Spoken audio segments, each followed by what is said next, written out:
Okay, last time we talked about correlation. We had looked at that in a very limited context of retest reliability, but talked last time about linear correlation in a more general way as a statistical tool that measures the direction and strength of linear relationships between two variables. The extension of correlation analysis is regression analysis, and today we'll start talking about regression analysis. As an overview, in analysis of variance, and really in the context of t-testing and z-testing as well, we talked about independent variables and dependent variables. In regression analysis, independent variables are conventionally called predictor variables, and dependent variables are by convention called outcome variables.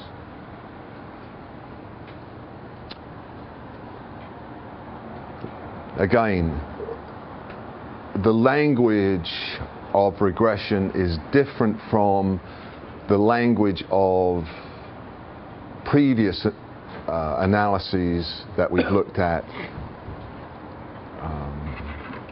Independent variables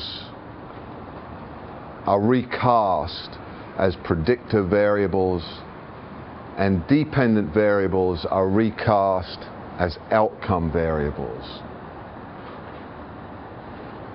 A second general observation is that in regression analysis, just as in analysis of variance, you can include multiple predictor variables, and you can include multiple outcome variables.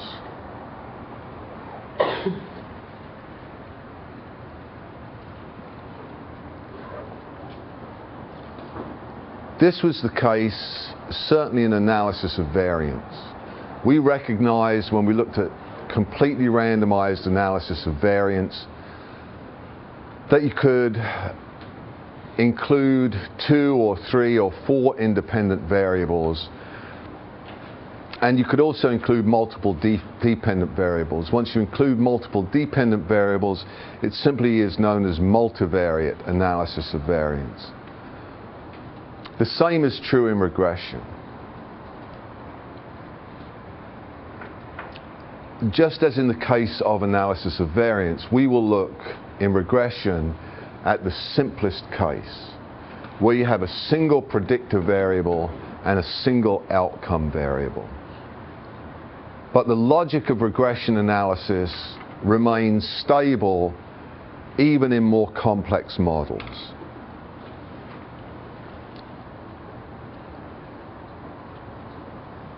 As I think I pointed out last time, regression analysis is often used in, for example, economics, where you use a series of predictor variables like the interest rate, like the rate of unemployment and so forth, to predict some outcome, annual growth in the economy. What you're doing in regression analysis is you're taking a set of known actual values to create a model. That is, if we look at the simplest case, where you have a single predictor variable x and a single outcome variable y, you take known x and y values that are paired. For example, the number of prior convictions and the length of a prison sentence. And you take case 1, and case 1 has had 2 prior convictions and the length of the prison sentence was 5 years. Case 2 has 4 prior convictions and the length of the prison sentence is 6 years. You have a series of known paired data points. That is, known X values and the associated known Y values. You use those known data to generate a model, a regression model. You can then use that model to predict unknown values of Y from known values of X. And I will again return to the example of predicting economic growth. You take known values from previous years of predictive variables like rate of unemployment, like the interest rate and so forth, and the outcome variable, growth in the economy. You then come to a current year where you know the value of the predictive variables, but you do not know the value of the outcome variable.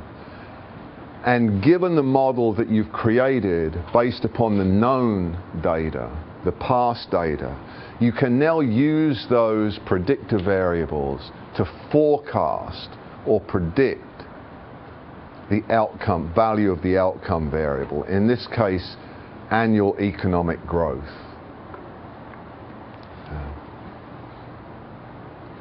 That's the general nature of regression analysis.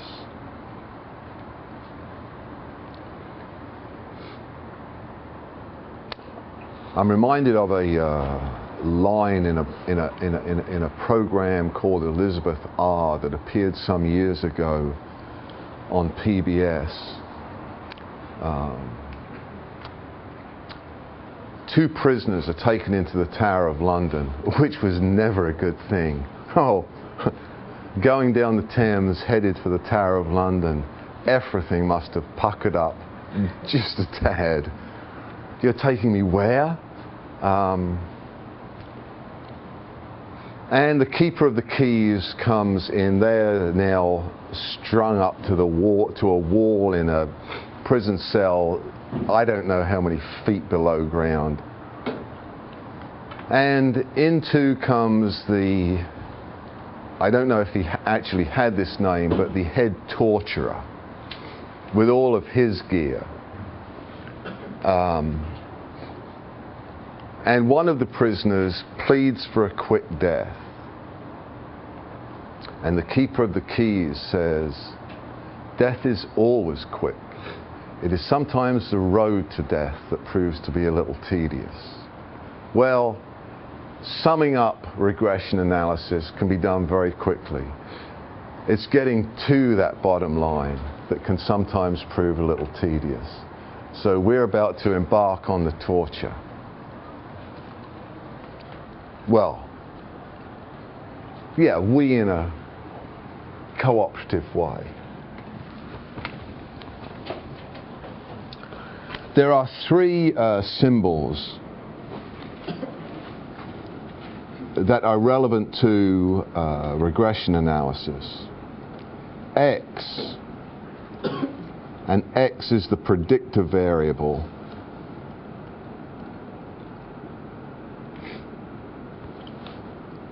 Y, which is the outcome variable.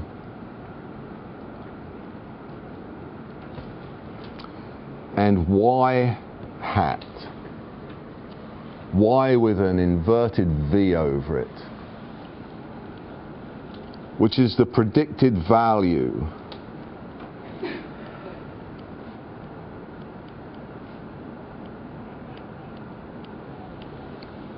of the outcome variable.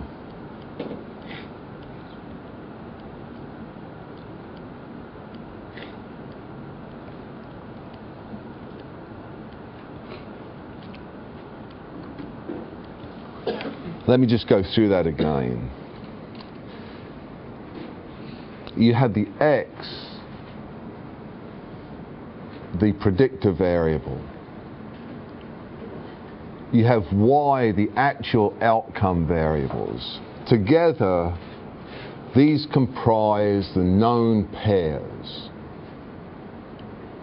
In my example of predicting economic growth, this might be, the predictor variable might be the prime interest rate, the y, the outcome variable, might be the rate of economic growth.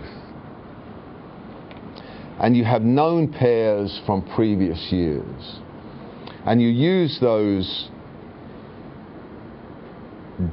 pairs of scores to generate a model, which allows you then to use these known values of x to predict unknown values of y.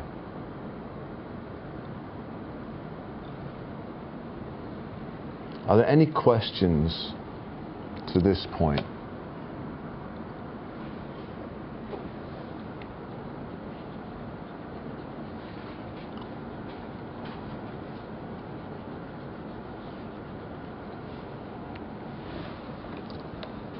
Let's just take a very simple model.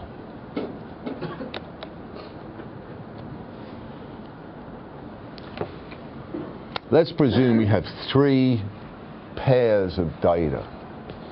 You understand that we can use those data pairs as XY coordinates in 2-dimensional space.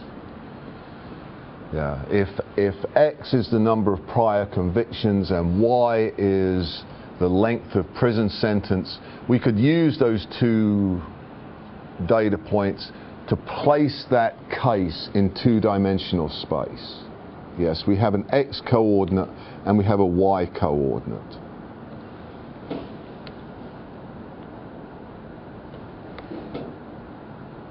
Let's presume that we have 3 data points. When X is X1, Y equals Y1. When X is X2, Y equals Y2. And when X is X3, Y equals Y3. Yes? So that these coordinates are in the first instance x1, y1, in the second instance x2, y2, and in the third instance x3, y3. Yes? Are there any questions?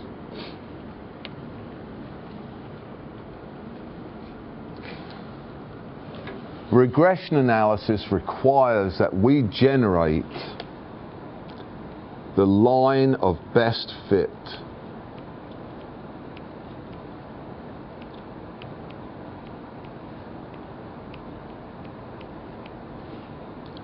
The line of best fit through these data points. More specifically, the straight line of best fit through these data points. It's evident that you cannot draw a straight line that connects each of these 3 data points. Would you agree? So the line of best fit, whatever that line is, wherever it runs, will not run through all 3 data points. Another way of saying that is the line of best fit will include error.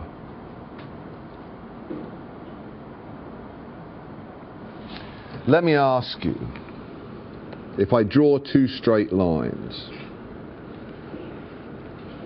line 1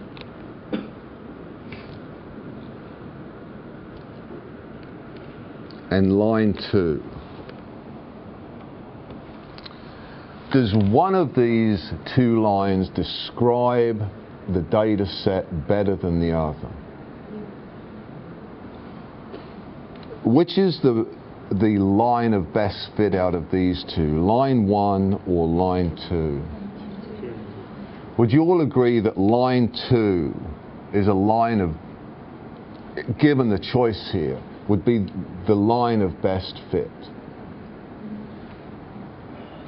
Would somebody care to explain to me why?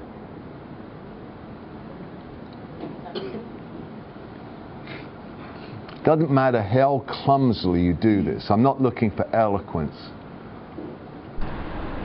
I mean, it actually goes through some of the data points. Line 1 doesn't touch any of the data points. Line 2 doesn't touch yeah. any of the data points either. It's closer to it, though, than line 1 is. It's at least going... Okay, that's a critical point.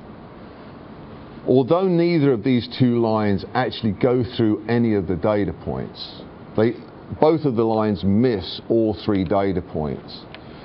Line 2 appears to be closer to those data points. And I think that's why each of you selected line 2 as the line of best fit given this choice. Would anybody care to recast that explanation?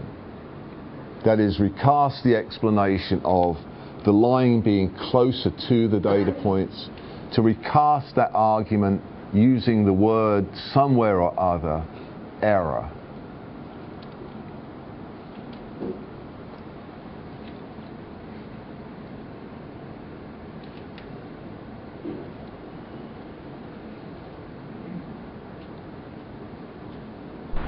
Line 2 represents less error than line 1. Would you mind if I said involves rather than represents? Line 2 involves less error than line 1. I'd go along with that. Would anybody care to now recast that argument using, rather than error, the terms predicted and actual y-scores?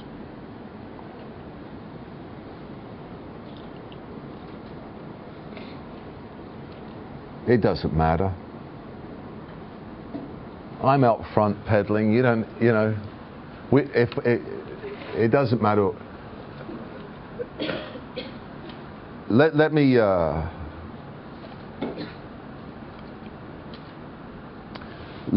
me start this explanation. When x equals x1, the actual value of y, you agree, is y1. Yes? We agree to that at the very outset.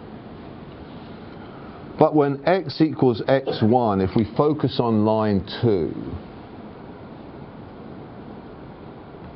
the predicted value of y rather, is y hat 1.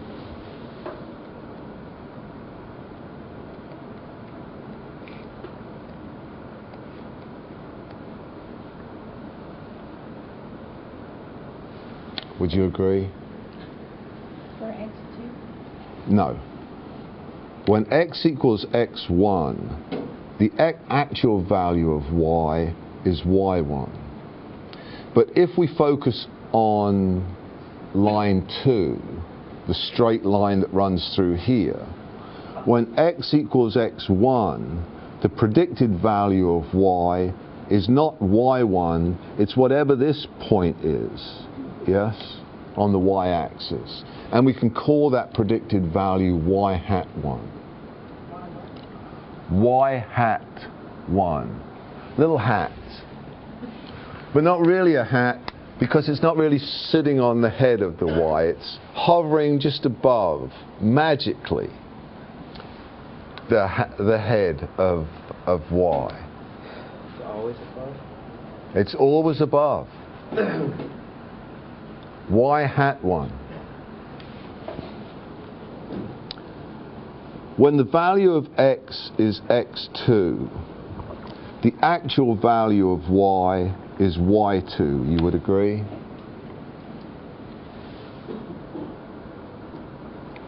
But the predicted value of y, if we focus on line 2, when x equals x2,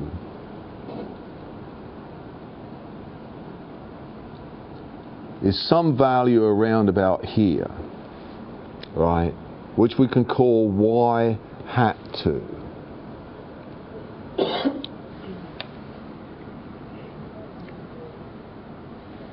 Yeah? And when the actual value of, when the value of x is x3, the actual value of y, of course, is y3. Yeah. But the predicted value of y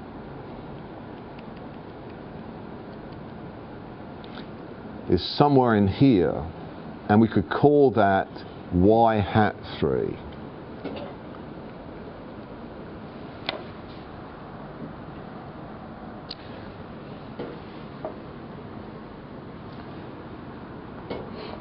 Do you see that we can conceptualize this notion of error?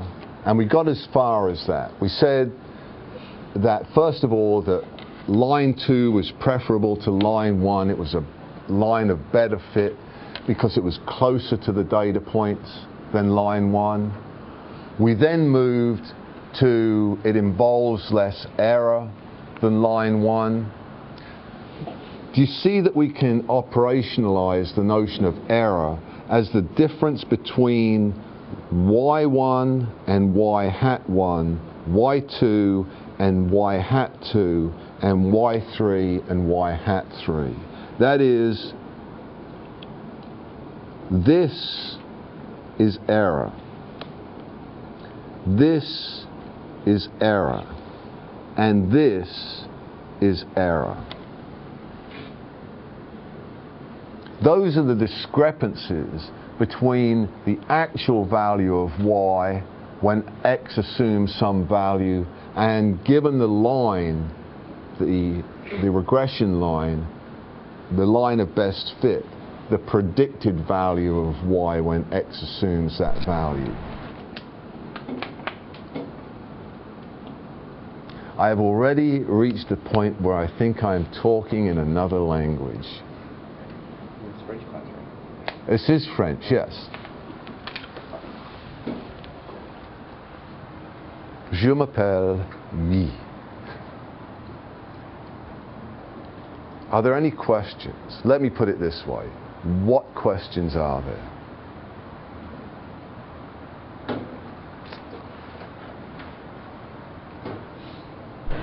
Yes. Is best fit the same thing as goodness of fit? No. Goodness of fit is a notion that is used in another data analytic procedure. The line of best fit we'll move to here in a minute. We could sum this error together, yes? That is, we could add this distance to this distance to this distance. And that would equal the sum of the error that's involved in line 2. Would you agree? What I've darkened here is the difference between, first of all, the actual and predicted value of y1 when x equals x1, and the difference between the actual and predicted value of y2 when x equals x2, and the difference between the actual and the predicted value of y3 when x equals x3. This is simply the distance between the line and the data points. And we could sum those distances together as a measure of the total error involved in line 2. Yes? The distance between the y values and the y hat values summed together equals the error for that? The difference between the actual and predicted y values is a measure of error? Yes. Are there any other questions? The area of the x values to the y-axis, that's not the error, it's just up and... Does that make sense? The error does not occur in the x values. You hold the x values constant and let the error accrue in the y scores. So that, as I've indicated, we could at the very least sum these distances, these differences together. And that would be a measure of the error involved in line 2. And we could do the same for line 1. Yes, when x equals x1, the predicted value of y here would be y1 up in here. That is, this would be the error in line 1 for x1. This would be the error in line 1 for x2, and this would be the error in line 1 for x3. Would you agree? And we could sum those distances together.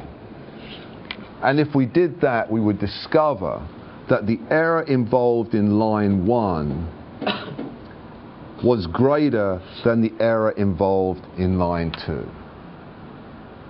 Which is why, when asked which is the line of better fit here, 1 or 2, each of you said line 1, rather line 2. All what you had done in an informal way is what we have done in a more formal way. You said, well, line 1 is generally closer to the data points. And another way of saying that is it involves less error. And a third way of saying that is to operationalize what we mean by error. And what we mean by error is the difference between the actual and the predicted y value when x assumes a specific value.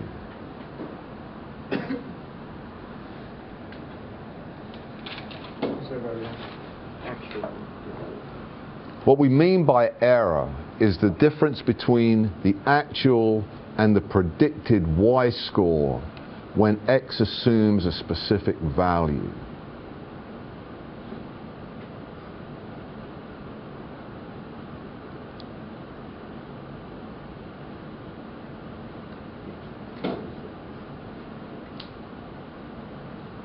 All we've done here, would you agree, is to sum together the difference between yi, individual y scores, and y hat I, the individual predicted y scores.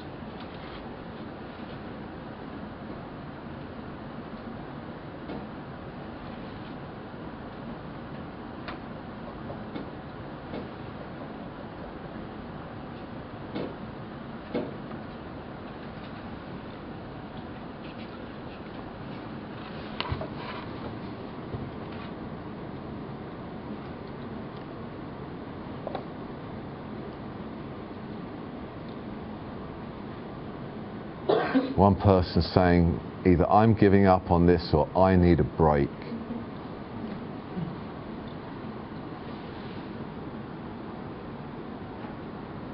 I sense a little confusion. Does anybody want to try and articulate that confusion?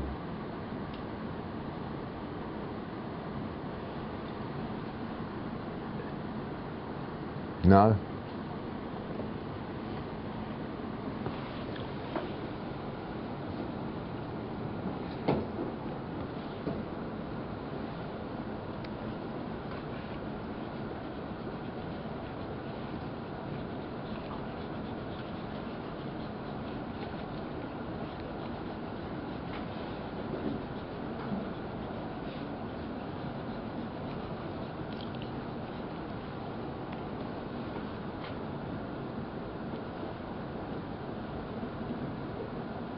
God.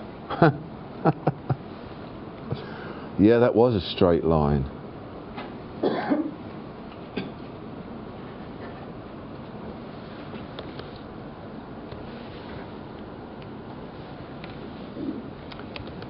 Let's go back to our 3 data points.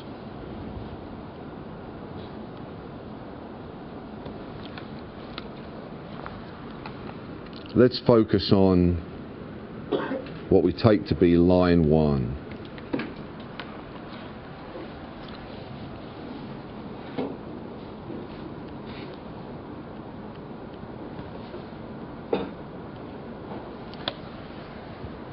We know that the line of best fit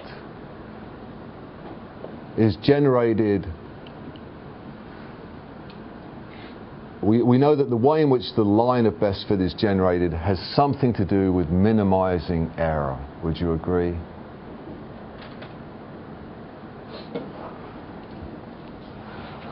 I think I have a phone call I need to make. I need reinforcements.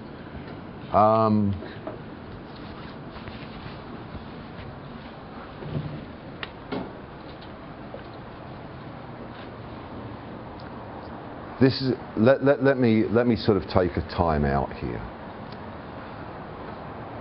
This is not the easiest thing to understand. And it's not the easiest thing to understand in part because the logic of it is significantly different to the logic of data analytic tests like analysis of variance or t-testing or z-testing.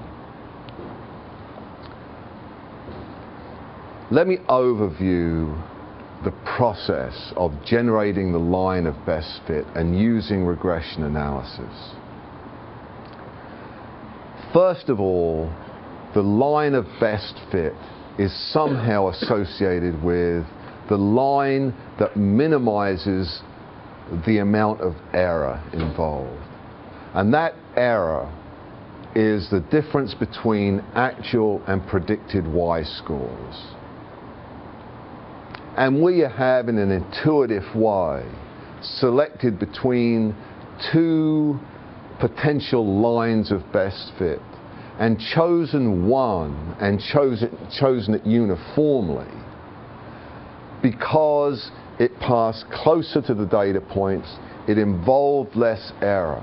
That is, the sum of yi minus y hat I was less for line 1 than for line 2. So somehow, even intuitively, before I said anything, you knew that the line of best fit was associated in some way with minimizing error. Minimizing the distance between the line and the data points.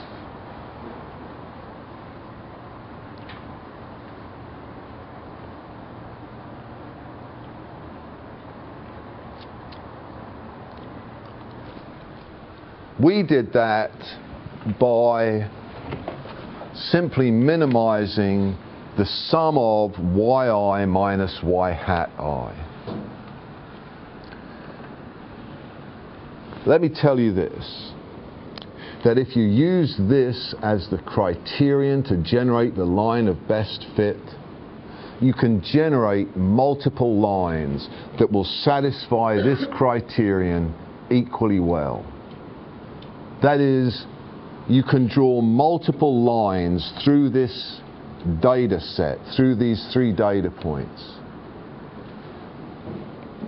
all of which have involve the same amount of error when error is defined as the sum of yi minus y hat I.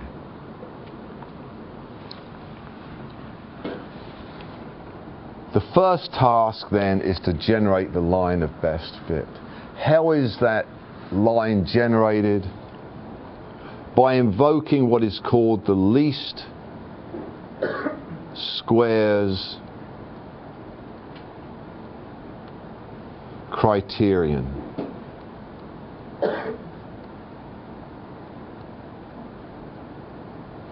the least squares criterion. This is an $80,000 piece of information. The previous $80,000 piece of information here was central limit theorem. Because central limit theorem, I hope you came to realize, underwrites all of the data analytic tests that we've looked at previously, because it allows you to invoke this theoretical notion of a sampling distribution of sample means, or a sampling distribution of sample mean differences. And you know a great deal about that distribution. You know its mean, you know its standard deviation, and you know that it's normal. What underwrites regression analysis is the least squares criterion. And it underwrites regression analysis because if you invoke the least squares criterion, you will be able to generate a single line that satisfies that criterion better than any other line. And the least squares criterion requires that you minimize the sum of yi minus y hat I squared.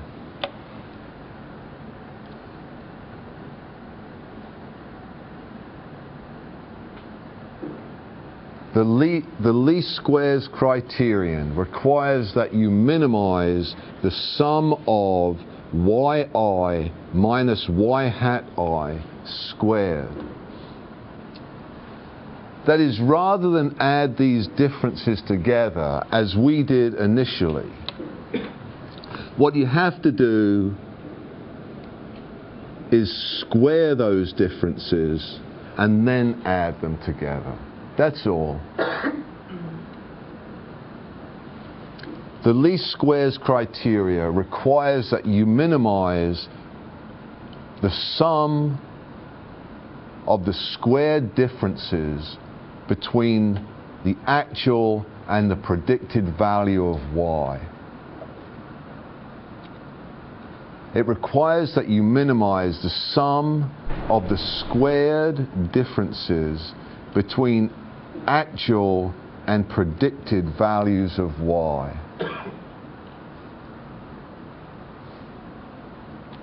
Let me say that again.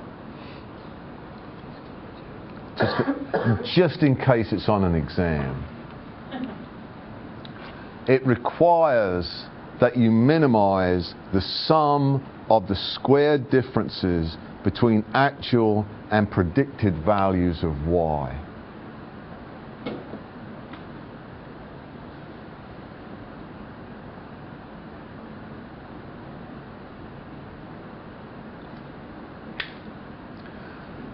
In reality, you clearly do not have to sit there drawing an infinite number of lines and computing the sum of the squared error between actual and predicted values of y and then choose a particular line. This is simply part of the software that allows you to generate the regression line. And this is the regression line. This is the line of best fit.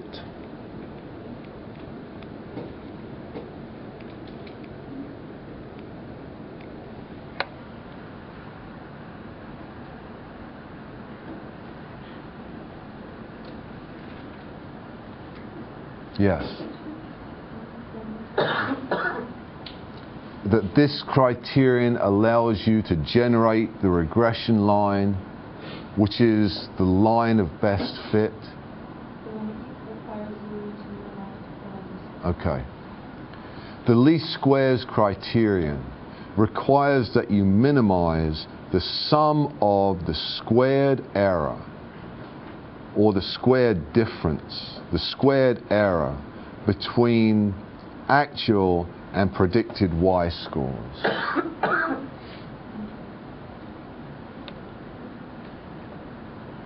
The least squares criterion requires that you minimize the sum of the squared error between actual and predicted y-scores.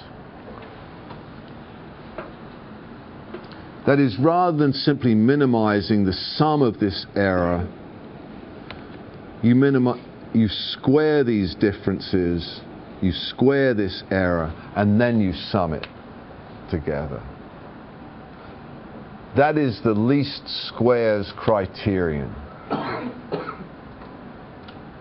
And by invoking the least squares criterion, you can generate a single line through these data that minimizes that value better than any other line, better than any competing line.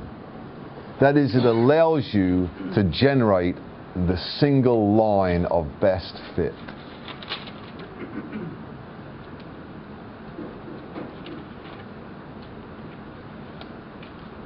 People are covering their eyes, they're holding their heads. They're putting their hands over their ears so that information doesn't escape.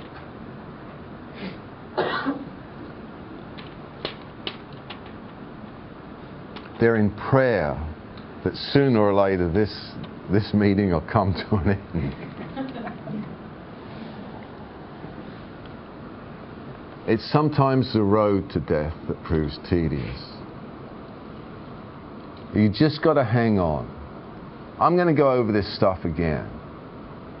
At the moment, just let it roll over you. If at the moment it's not all there, I wouldn't worry at all. Fundamentally, we've said something very, very simple. We said, first of all, that any straight line that you draw through this data set will miss one or more of the data points. That is, the line will involve some amount of error. And we've extended that notion to the least squares criterion, which is a statement about how you generate the line of best fit, the single line of best fit. And it, as we imagined, as you intuited at the very outset, it's a line that somehow minimizes the sum of the error involved. It's simply not the sum of the error, it's the sum of the error squared.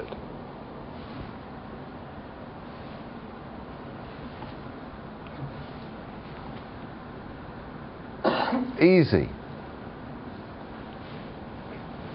Nolo problemo.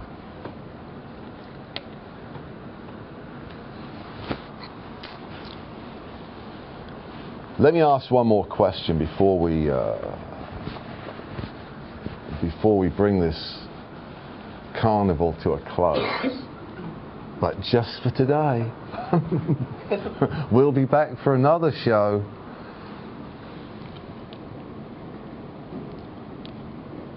What is the form of the equation that describes this line?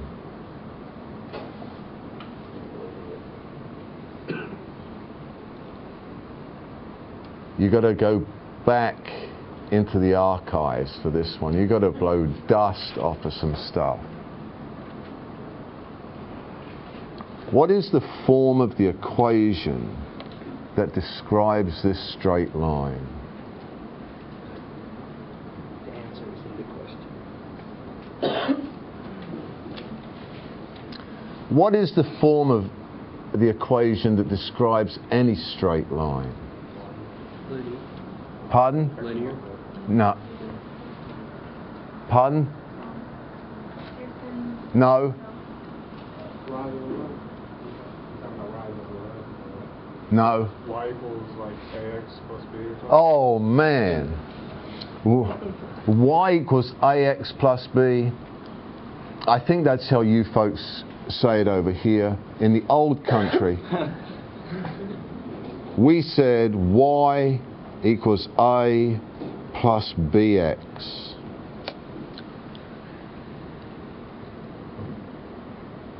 The form of an equation that describes any straight line is y equals a, some constant, plus bx. Tell me, in general, what is the value of a? Or you can tell me what the value of b is. You don't have to give me I'm not looking for a number here. I'm looking for what it is. Would be your predictor value? No. Not a predictor value. Non-imaginary. Non-imaginary?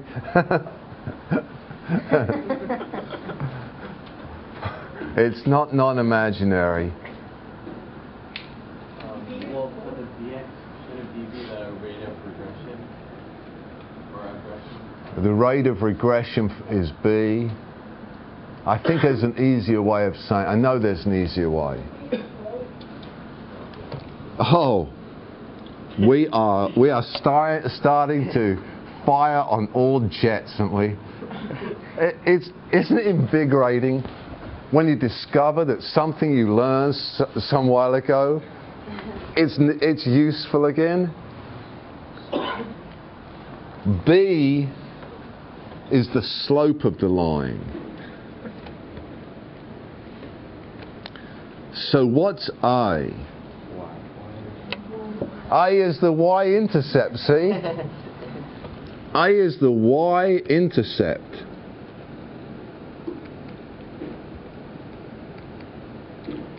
This value here is A, the where the regression line intersects the y-axis, and B is the slope of the line. Woo!